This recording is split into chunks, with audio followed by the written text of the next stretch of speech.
Bab 656 Budidaya Ikan Kun Bagian 2. Xia Ruofei sangat sabar dan tidak keberatan. Apapun hasilnya, selama ada peningkatan, meski hanya satu kelopak lagi, tetap untung. Pada hari ke-19, manajer Li memimpin tim konstruksi untuk mengerjakan lembur dan akhirnya menyelesaikan pembangunan transformasi bengkel budidaya bawal terlebih dahulu. Ketika Xia Ruofei mengetahui hal ini, dia terkejut. Namun, ketika memikirkan tentang bagaimana para pekerja telah bekerja tanpa henti selama setengah bulan terakhir, Xia Ruofei merasa masuk akal untuk menyelesaikan pekerjaannya lebih awal. Xia Ruofei yang telah menerima kabar tersebut segera menelepon Feng Rao dan pergi ke bengkel budidaya ikan kun. Jiang Hua dan manajer Li sudah menunggu di sana. Presiden Xia, Presiden Feng. Keduanya maju dan menyapanya dengan hormat. Xia Ruofei tertawa dan berkata, "Kalian semua telah bekerja keras hari ini." Manajer Li, saya mendengar dari Jiang Hua bahwa Anda sudah lebih dari setengah bulan tidak pulang. Aku benar-benar menyusahkanmu. Presiden Xia, Presiden kami Liang telah memberikan perintah tegas. Jika pembangunannya tertunda 1 hari, saya sebagai pengelola akan dikeluarkan. Manajer Li tersenyum dan berkata, itulah sebabnya saya tidak berani mengendur sedetik pun. Hahaha. Tidak, Xia Ruofei tertawa. Presiden Xia, Presiden Feng, silakan lihat bengkelnya. Jiang Hua maju dan berkata. Ayo kita lihat. Di bawah bimbingan Jiang Hua dan manajer Li, Xia Ruofei dan Feng Jing masuk ke bengkel pembiakan bawal. Seluruh areal budidaya meliputi area seluas sekitar 1,5 mu, dan seluruhnya tertutup dengan struktur rumah kaca. Terdapat 40 hingga 50 kolam ikan dengan berbagai ukuran yang tersebar sesuai fungsinya. Begitu Xia Ruofei memasuki ruangan, dia merasa lingkungannya jauh lebih tenang daripada di luar, dan udaranya tampak lebih segar. Tuan Xia, Tuan Feng, kami telah menggunakan bahan penyerap suara terbaik di pertanian kami, dan sistem pemurnian udara yang diimpor dari Jerman telah dipasang di rumah kaca. Ini berasal dari produsen yang sama dengan sistem pemurnian dan sirkulasi udara, dan kualitasnya sangat baik. Jiang Hua menjelaskan. Ada sedikit rasa bangga pada kata-kata Jiang Hua. Kedua set peralatan ini jelas merupakan yang terbaik di peternakan domestik. Hal itu hanya berkat koordinasi berbagai pihak di kelompok Jianda. Pabrikan Jerman baru mentransfer barang dari wilayah Huaxia pada menit-menit terakhir. Kalau didatangkan langsung dari Jerman, 19 hari saja tidak cukup. Xia Ruofei tersenyum dan mengangguk. Ini memang tidak buruk. Kau mendapatkan apa yang kau bayar. Saat mereka sampai di sisi kolam ikan biru, Jiang Hua terus memperkenalkan, Mr. Xia, Tuan Feng. Kolam ikan ini dirancang khusus untuk memisahkan bawal dari berbagai tahap pertumbuhan. Air murni di sini tidak statis. Kami telah memasang sistem cerdas untuk mensimulasikan aliran air sungai Yangtze, sehingga bawal dapat beradaptasi dengan lingkungan dengan cepat. CEO Feng, sepertinya ada banyak trik dalam hal ini. Xia Ruofei menoleh ke Feng Rao dan berkata. Ya. Ketua, urusan profesional harus diserahkan kepada profesional. Anda membuat keputusan yang tepat dengan merekrut Jiang Hua ke dalam perusahaan. Feng Rao berkata sambil tersenyum. Jiang Hua terkekeh karena malu. Saat mereka terus berjalan ke depan, mereka sampai di sebuah ruangan kecil dengan dinding kaca. Lampu di dalamnya terang benderang, dan beberapa layar diletakkan rapi berdampingan di atas meja. Ada yang memantau bagian dalam dan luar kawasan budidaya, ada pula yang memantau data real-time. Sepertinya ini sangat berteknologi tinggi. Xia Ruofei tersenyum dan bertanya, Jiang Hua, untuk apa ini? Direktur Xia, ini adalah pusat otak dari seluruh bengkel kultivasi kami. Jiang Hua tersenyum dan berkata, sistem pengawasan ini digunakan oleh pabrik tempat saya bekerja. Kali ini, saya langsung membelinya dari perusahaan mitra. Jiang Hua menunjuk ke layar dan melanjutkan, peralatan pemantauan ini dapat dengan jelas mencerminkan situasi seluruh area perkembangbiakan, termasuk berbagai indikator seperti kandungan oksigen, pH, suhu air, dan sebagainya. Pada saat yang sama, ponsel saya dapat menerima informasi terkait, sehingga memudahkan untuk mengamati perubahan di kolam tepat waktu dan melakukan penyesuaian tepat waktu untuk memastikan lingkungan pertumbuhan ikan. Jiang Hua berkata sambil mengeluarkan ponselnya. Dia membuka app yang disertakan dengan sistem pengawasan dan menunjukkannya kepada Xia Ruofei. Entah saya berada di bengkel pembiakan atau tidak, selama indikator di kolam ikan tidak normal, ponsel saya akan menerima peringatan tepat waktu, kata Jiang Hua. Tidak buruk, tidak buruk. Xia Ruofei berkata dengan tulus, Jiang Hua, kamu telah berupaya keras untuk menyempurnakan keseluruhan bengkel dalam waktu sesingkat ini. Setelah Xia Ruofei selesai berbicara, dia menoleh ke Feng Jing dan berkata, Direktur Feng, Jiang Hua telah melakukan pekerjaan dengan baik. Bukankah kita harus memberi bonus? Kaulah bosnya, jadi kaulah yang berhak mengambil keputusan. Feng Jing tertawa. Xia Ruofei tertawa. Itu bagus. Nanti beritahu Pang Hao bahwa dia akan memberi Jiang Hua gaji ganda bulan ini sebagai bentuk dorongan. Jiang Hua terkejut, tetapi dia tetap berkata dengan rendah hati, Presiden Xia, ini adalah bagian dari pekerjaan saya. Tidak perlu memberiku bonus. Pahala akan dihargai, kesalahan akan dihukum. Xia Ruofei tidak memberi ruang untuk menjelaskan. Hal ini selalu terjadi di Paradise Corporation. Kami tidak akan pernah membiarkan karyawan yang telah berusaha keras dan mengabdikan dirinya kepada perusahaan yang menderita. Masalah ini sudah terselesaikan. Kalau begitu. Terima kasih, Presiden Xia, kata Jiang Hua. Hahaha.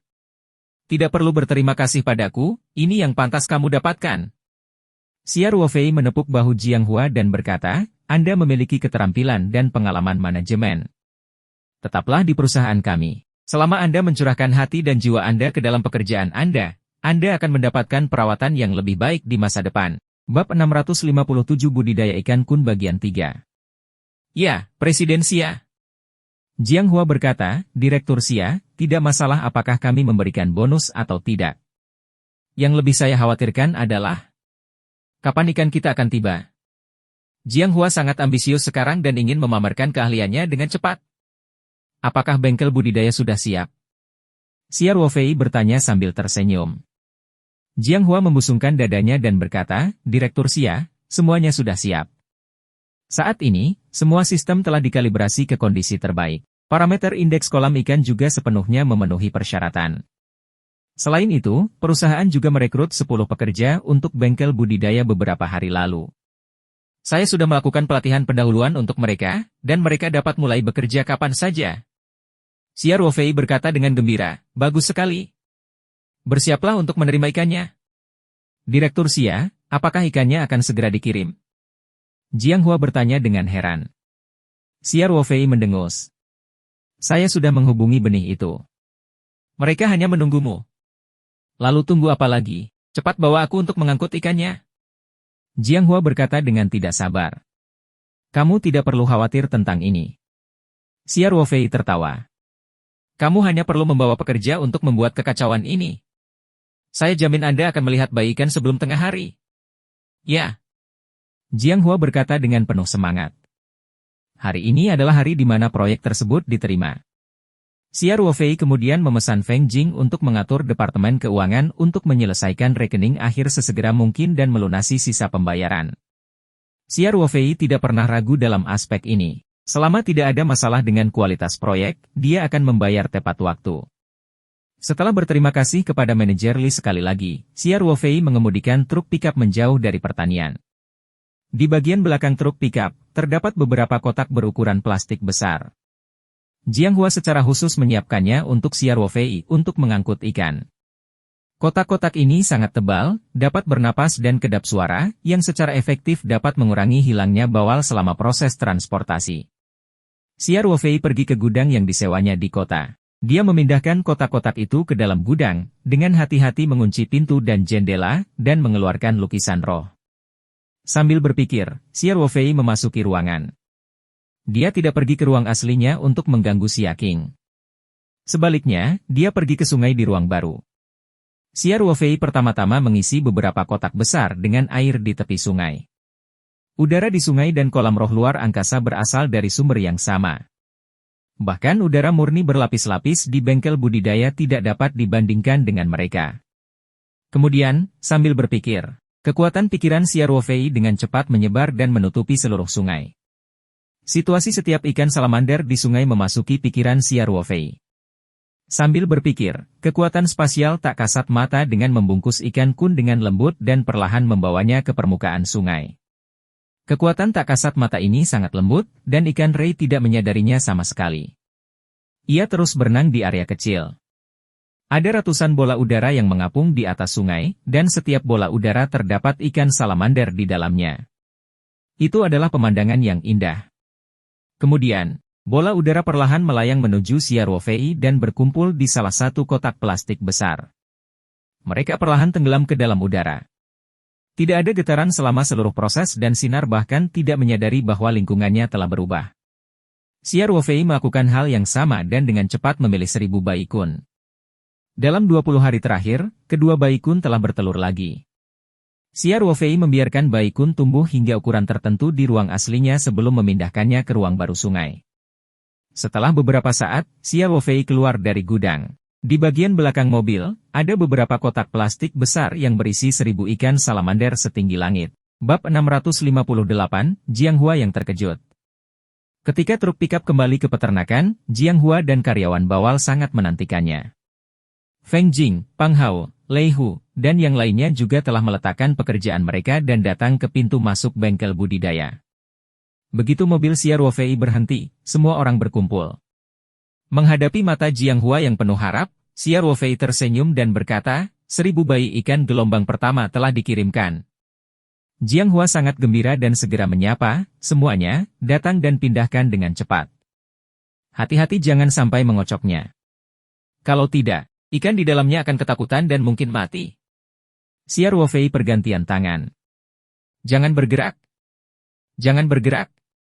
Aku akan melakukannya. Ah. Jianghua dan yang lainnya terkejut. Xiao Ruofei tersenyum dan berjalan ke belakang untuk membuka bagian belakang truk pick-up. Kemudian, dia membawa satu kotak di masing-masing tangannya dan membawa turun dengan mudah. Jianghua tidak mau membuka matanya lebar-lebar. Dia tahu bahwa kotak transfer yang dibuat khusus ini memiliki lapisan tebal dan alat penambah oksigen. Isinya berisi air dan ikan, sehingga beratnya hampir 200 kg. Xiao Ruofei tampak seperti sedang memegang 2 sedotan, seringan bulu. Yang terpenting, tangan Xiao Ruofei sangat stabil selama seluruh proses. Gerakannya sangat lembut. Transfer kotak kedua tidak bergetar sama sekali. Bosnya terlalu kuat bukan? Jianghua, Feng Ke, dan yang lainnya membuka sedikit mulut karena terkejut. Hanya Lei Hu yang melihatnya sambil tersenyum, berpikir bahwa kelompok orang ini benar-benar bodoh. Pemimpin regu Xia adalah tulang punggung tim penyerangan Wolf. Apa gunanya membawa barang seberat beberapa ratus pon? Faktanya, Lei Hu tidak tahu bahwa meskipun Xiao Ruofei juga bisa mengangkat benda seberat itu di masa lalu, dia tidak bisa mengangkatnya seolah-olah benda itu ringan, tanpa guncangan atau getaran, seperti yang dia lakukan sekarang. Ini semua berkat sup yang melembutkan tubuh. Dengan sangat cepat, di bawah muncul memukau semua orang, Xiao Ruofei membawa beberapa kotak plastik besar ke bengkel pembiakan. Xiao Ruofei menunjuk ke kotak transportasi dan berkata kepada Jianghua, ada 2 kelompok benih ikan di sini, dan ada beberapa perbedaan ukurannya. 3 kotak di sini adalah 1 batch. Mengapa kamu tidak melihat bagaimana kamu akan meningkatkannya? Jianghua dengan hati-hati mendekat dan melihat melalui lubang observasi untuk sementara waktu. Dia kemudian berkata dengan terkejut, Presiden Xia, ikan ini sangat besar. Saya perkirakan tiap ekornya panjangnya hampir 10 cm ya. Apakah kumpulan ini sebesar ini? Xiao Ruofei tersenyum dan mengangguk. Batch yang sama berukuran hampir sama. Biasanya ikan bisa dipindahkan ke tempat penangkaran setelah 4 hingga 5 cm. Jianghua berkata dengan gembira, ikan ini sangat besar. Itu bagus juga, tingkat kelangsungan hidup akan jauh lebih tinggi saat kita membiakannya. Xiao Ruofei tersenyum dan berkata, pergi dan lihat kelompok lainnya. Di sisi kiri Xiao Ruofei ada 3 kotak transportasi plastik. Jianghua mengangguk dan berjalan sambil berpikir, gelombang pertama bisa mencapai 10 cm, dan gelombang kedua bisa mencapai setidaknya 6 atau 7 cm. Benar-benar tidak buruk? Akibatnya, mulut Jianghua terbuka lebar, dan wajahnya penuh keterkejutan. Jianghua, apa yang kamu lihat? Feng Rao tidak bisa menahan tawa. Kamu sangat takut? Jianghua tercengang. Setelah sekian lama, dia berkata, Presiden Xia, jadi yang 10 cm itu yang lebih kecil. Saya tidak mengatakan bahwa mereka adalah yang lebih besar. Xiao Ruofei berkata sambil tersenyum. Jianghua, bagaimana dengan bayi ikan ini? Pang Hao mau tidak mau bertanya, lihat betapa terkejutnya kamu. Ikan terpanjang hampir 20 cm, dan yang terkecil lebih dari 15 cm, kata Jiang Hua. Sebenarnya, ini bukan lagi gorengan.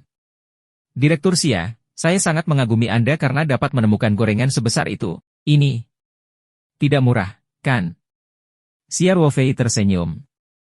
Saya mendapatkannya dari seorang teman. Itu adalah harga persahabatan.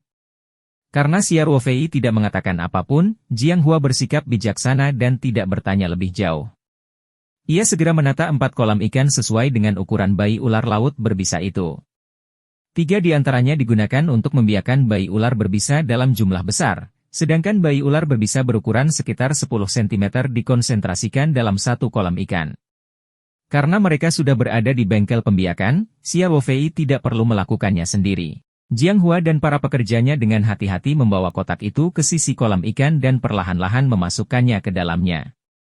Kemudian, mereka membuka tutupnya dan Jiang Hua mengulurkan tangan untuk dengan hati-hati memiringkan kotak itu secara perlahan untuk memindahkan bayi kerang ke dalam kolam ikan. Seluruh prosesnya seolah-olah dia sedang merawat bayi yang baru lahir, dengan sangat hati-hati. Xia Ruofei dan yang lainnya berdiri di luar garis polisi dan tidak mendekati kolam ikan. Dalam kata-kata Jiang Hua, ikan pari sangat pemalu. Jika banyak orang mengepung kolam, mereka mungkin akan ketakutan. Jiang Hua membutuhkan waktu 1 jam untuk memindahkan bayi kerang ke dalam kolam. Dia sangat berhati-hati. Xia Ruofei menunjuk ke kolam tempat ikan dipindahkan dan bertanya, Jiang Hua, mengapa bayi ikan masih dalam formasi? Disiplin organisasi cukup kuat. Mereka juga memperhatikan bahwa bayi Boas di kolam sedang berenang dalam kelompok searah jarum jam dengan cepat seperti pasukan yang bergerak cepat, yang sangat spektakuler dari jauh. Jiang Hua tersenyum dan berkata, Direktur Xia, ini adalah sistem simulasi aliran air cerdas Sungai Yangtze yang saya laporkan kepada Anda sebelumnya. Ciri khas ikan pari adalah ususnya yang pendek sehingga perlu terus makan dan berenang. Sistem ini memperkirakan lingkungan alami Sungai Yangtze. Ikan pari terasa seperti berada di Sungai Yangtze, dan tanpa sadar ia akan berenang ke arah simulasi aliran air. Bab 659, Jiang Hua yang terkejut bagian 2. Itu bagus sekali. Xia Ruofei memuji dan menoleh ke Feng Rao. CEO Feng, setelah melihat penampilan Jiang Hua, saya semakin percaya diri dalam besarnya Tiongkok.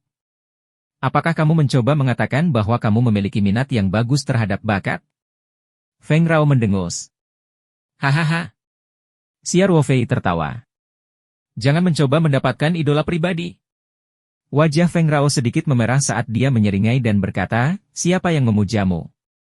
Jiang Hua dan yang lainnya memasang ekspresi aneh di wajah mereka. Jiang Hua berkata dengan tidak wajar, itu.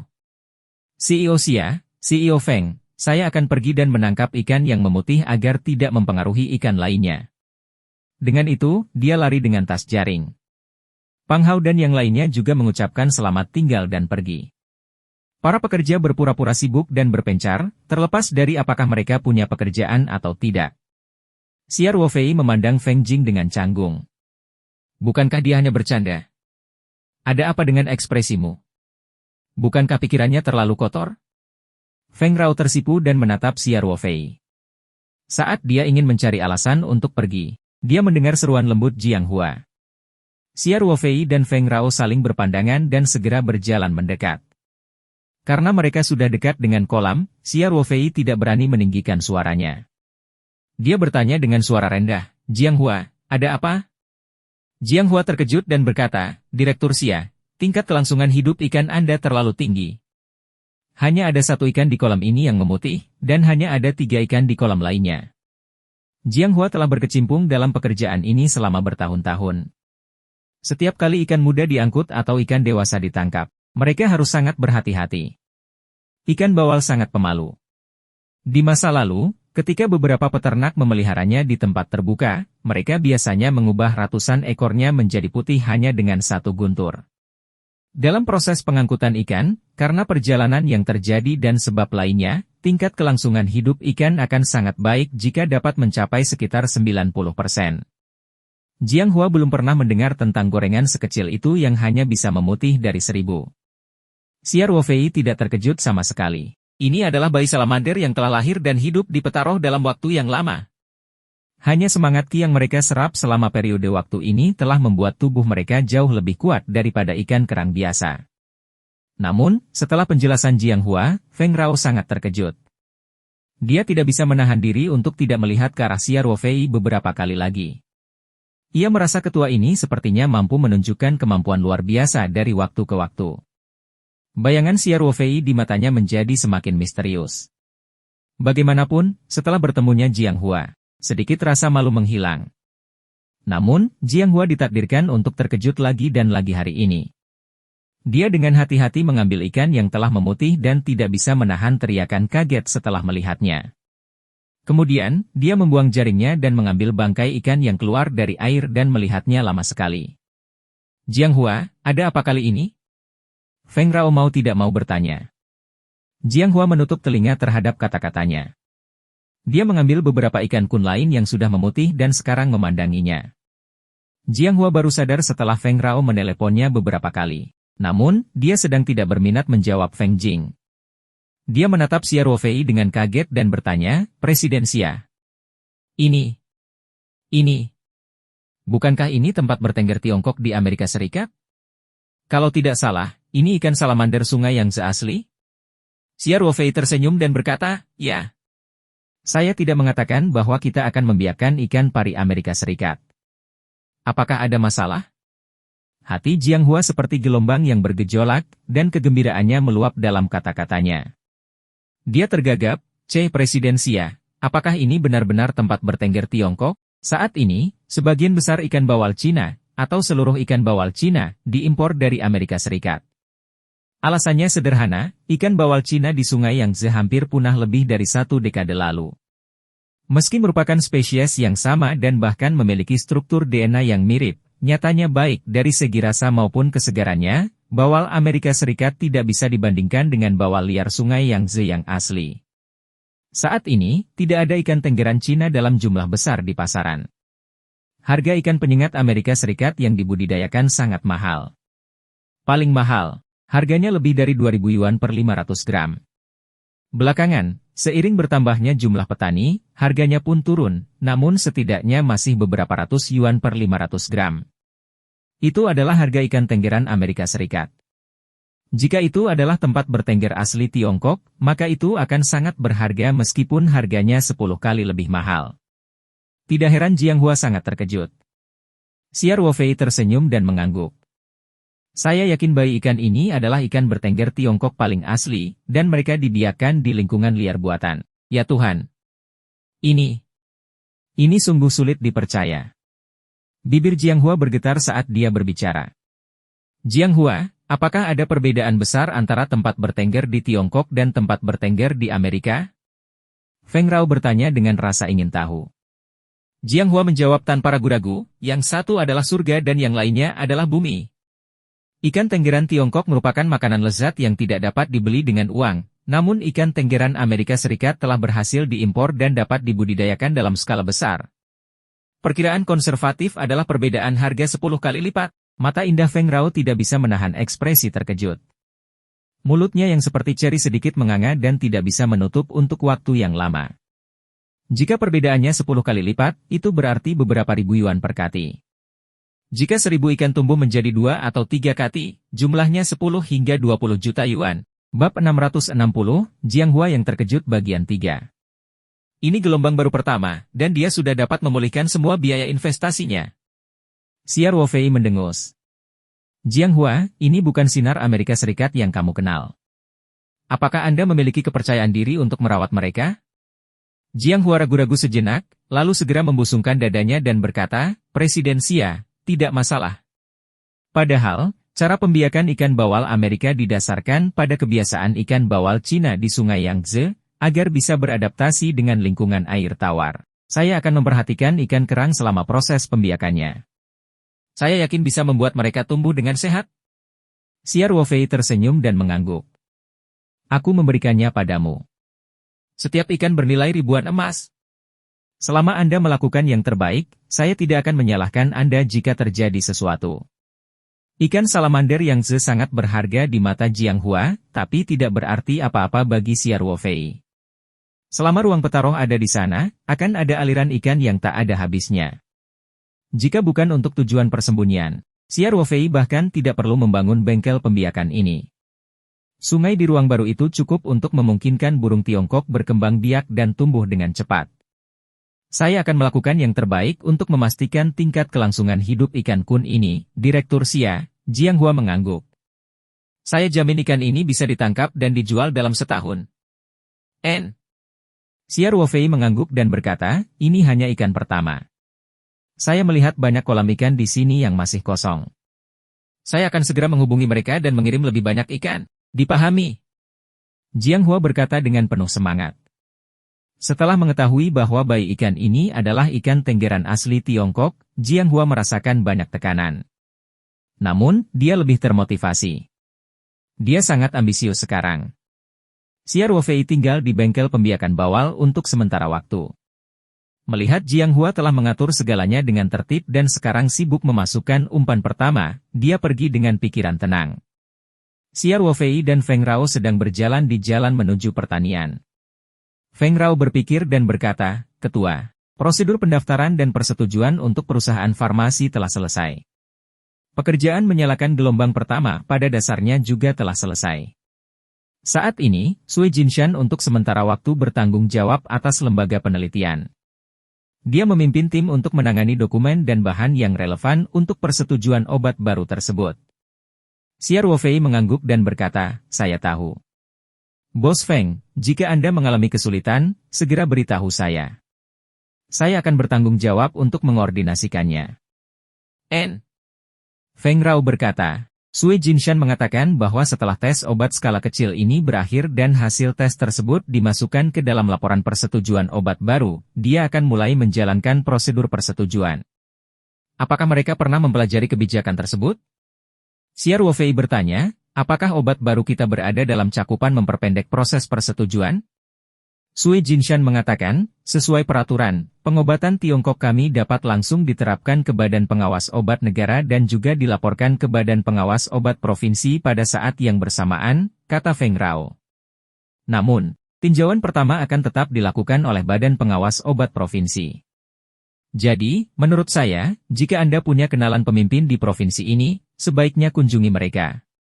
Aku mengerti apa yang kamu maksud.